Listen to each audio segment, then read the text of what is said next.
radio, City Media, the voice of Sanda. Up radio, 93.3, voice of Sanda. Hi, this is Hope Radio 93.3. As for the broadcast now with City Media Center, 4th Road inside McKinney, and you go connect with we and the Radio Garden app.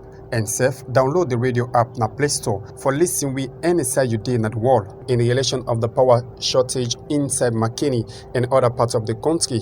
Inside this 1 week as the EDSA press release been put on. But now the press release, they may say this shortage go help fix long future sustainable electricity. How that and how soon? Reverend Engineer Paul Charles Safar, when the country manager for the Transco CLSG, been starts for tell we about the Transco CLSG. Now this interview. Transco CLSG now the West African Power Pool project, we get the responsibility for build, finance, and also they own the line where they run from Côte d'Ivoire, inside Liberia, from Liberia, it can inside Sierra Leone, from Sierra Leone, it go inside Guinea. Inside Sierra Leone, it pass now 8 districts, it pass now Pujang, Kenema, Kono, Tonkolili, Bombali, Kwenadugu, Kambia, and Karine districts into Guinea. Let me narrow this, the first discuss about McKinney. McKinney gets a power shortage now, where the EDSA will say, because some area they get it, some area not get, and then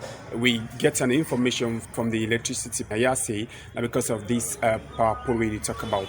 So in that light, waiting the McKinney people go benefit in these 7 days after this shortage of light. Yeah, in the first place, I want to thank the people of McKinney, Maburuka, and Bumbuna environs. Over the last several days, we don't kind of radio, we don't kind of television, in various media through EDSA and the Ministry of Energy. For let people know, say, the West African Power Pool line, what I would call the CLSG line, don't they near the state of completion? More or less, we can begin enjoy by God in power, reliable, sustainable, and affordable power from the Transco CLSG Power Pool line. Now, one of the functions of that line now for ensure say we're able to get power to each part of the country where EDSA are able to do the connection to. And one of short connections now for connect them to the 161 line where they run from Bumbuna Hydropower Station to McKinney. From McKinney, it can through the substation and you go Freetown. You don't go walk for a line where get fire because they do a restructuring. We will not be one for obstruct the work that make we not be able to do the interview on the site at Bumbuna. But later in the day, by God in grace, we will send small clips on the social media of the work ongoing because now the safety level now when they come. For safety sake, we cannot go with the line with this. So what did they do? They connect with own substation at Bumbuna to the 161 kV line where they run from Bumbuna substation to McKinney, of course, to Freetown. So that work then they still do. We ask government for 14 days actually. But government said 14 days will be a lot of time for the people of this country, for especially for McKinney, for making them with outages. So what they did was we get a negotiated agreement. So we are working around the clock for ensure we do it in 7 days. So by the grace of God, by Sunday evening, this work will have been completed and we're going to be hooked up to the 161 kV line. Now, what thing that the people go benefit the people of McKinney? Well, not just the people of McKinney, but the people of Sierra Leone. Because we hope say by April, next month, towards the 20th, going towards the end of the month, we go down begin to commissioning of the line, or called energization also of the line, inside Sierra Leone, because we don't already begin from Man substation, inside Liberia to Yekepa, Liberia. So the process of energizing the line don't start. It don't start, and we know the wait. We want to make sure because people want electricity. The Mano River Union countries want electricity, so we are working day and night with the individual ministries of energies, na Liberia, na Guinea, Côte d'Ivoire, and Sierra Leone.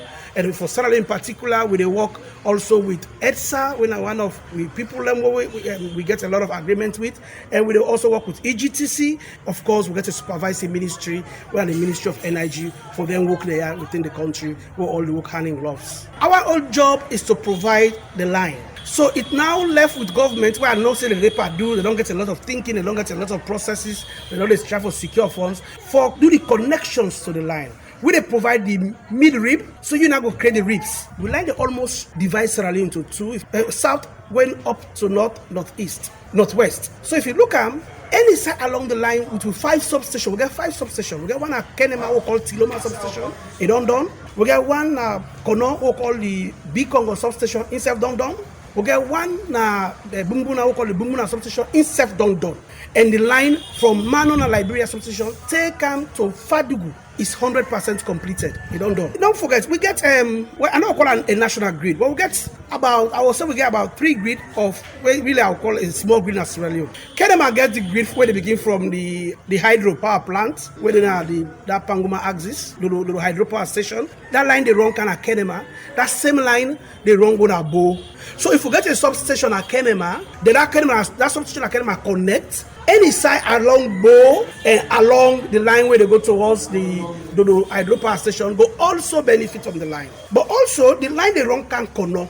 It run from Kono, it can Bumbuna. From Bumbuna, it go Fadugu. We call Yiben. From Fadugu, it go Kamakwe, they go Guinea. So all those are the line they pass. We get for Guinea line there. But the beauty about this project is, along with 530 kilometer line where they run at Sierra Leone, or 533 as the case may be, each of the communities within 2 kilometers of the line get the benefits under what they call the rural electrification component of the CLSG. It a benefit from that. What I mean to say, the government with their partners they work for letting communities they get light. So for now, Sasala 27 communities they earmark. So all of those 27 communities along the line get power. When they talk about this electrification, forget this dome. Normally, people on this part of the country, any year they experience this shortage of light and get rationing. In this coming of this West African power pole, that's going to be stopped completely? We they deal with the national agencies of the countries, and then we they deal with. We know they can distribute the line through the MV or the LV lines, the medium voltage or low voltage. We actually deal with the high tension cable to power stations. It left now with how EXA will plan for distribute this light along the line into the rest of the other countries. But as a salon person and the way down there at the sector a little bit, I can say this, but not an official statement. I not say the government of Sierra Leone through the Ministry of Energy, as we talk so, I not say that they work on what we call the Southern Corridor. I know of that project, only at the ministry. They try for connect Southern Corridor and from Pujang, they can up to Rutile, they can to Jala, they create a loop Nabo and go back Pujang, where they call the Southern Corridor. And also they work on what they call the Northern Corridor, where they take from that Mange axis, that can be a Mange axis, they loop and take kind of this Pepel Ende, they count down to Waterloo. In fact, Waterloo and no say they don't secure the land where they want for being the biggest substation in the country. So I know say there is what they call the Northern Corridor. I also know say there is a plan what they call the Eastern Corridor, where they take them from Mano Junction, you go to Shebema, you go to Pendembu, you go to Kailang, you join the Kwendu for cater for the West African markets na Kwendu. So it creates a loop, it can through corner, it can back to Mano Junction. So I know that government through the Ministry of Energy, they work on those projects. That I can tell you as somebody within the sector, but it's not an official statement. But I don't I'm not a spokesman for government, or for Ministry of Energy. But it will be unfair since you asked the question, and I get some knowledge about it for talk about. This get for take a long period for get it done.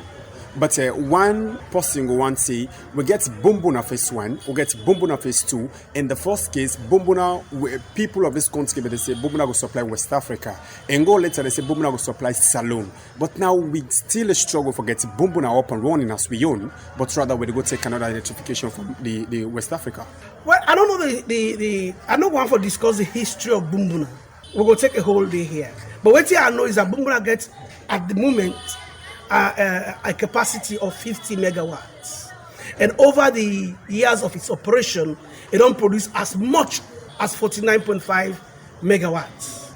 And I think we a little bit worried, as with most renewable energies, especially hydro, when a seasonality. We go to call for energy management farm power. Farm power, now that power where a generation or a generation plant or a hydro plant will get throughout the year, irrespective of its seasonal advantages. For instance, for Bumbuna, can get up to 50 megawatts at the current capacity where it is. But in the dry season, they can take to 10, it go down to 5 megawatts. So 5 megawatts is the actual farm power for Bumbuna. Then they all through the year, however it bad, we're going to get 5 megawatts. So when you go say why? This brings me to 1.1 for big also people there. We don't cut all the thick them now the catchment area. Bumbuna is running on water. And that water there, they come into a basin. I want for be less engineering here. They come into a basin, they collect that water there, and that water they go run the turbine them. So instead of we use fossil fuel, whether like oil or whatever, we they use water for run the machine. But that water they not to one great side they come out. Now small rivers them they join together, come together and go inside Bumbuna. We call them tributaries. When you cut the thick them, now they tributaries areas in there, you they expose the source of the water to the atmosphere. So in the process, the radiation or the evaporation rates they increase and the water they dry. We will get areas in a Makeni when I be swamp, they like it not to swamp. We don't either block the waterways them or we don't expose the air into the land into the elements. And the same thing they happen.